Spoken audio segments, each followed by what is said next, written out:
So now let's see how we can upload pictures from our computer and search for pictures on the web and insert it into our Google Doc. So over here, what I'm going to do is I'm going to press enter and create a space right here. And this is where I'm going to insert a picture. So I'm going to go to insert and I'm going to go to image right here. And then there are a few options right here, but in this lesson, we're going to focus on these two. So I'm going to click on upload from computer. And in upload from computer, you just navigate on towards the place where you want to import the picture from in your computer and select that out, press open, and the picture will be inserted just like this, as you can see.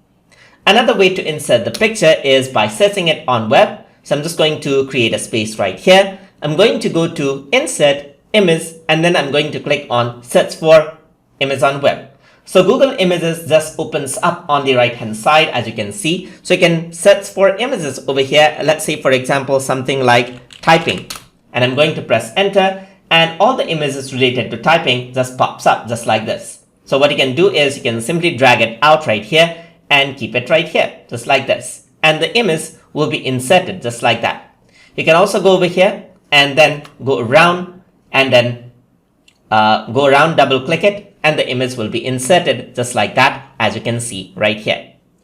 And that is how you can upload picture from your computer and search for pictures on the web and insert it in your Google Docs document. So hope you guys learned something as always. And as always, please like, comment, share, and subscribe.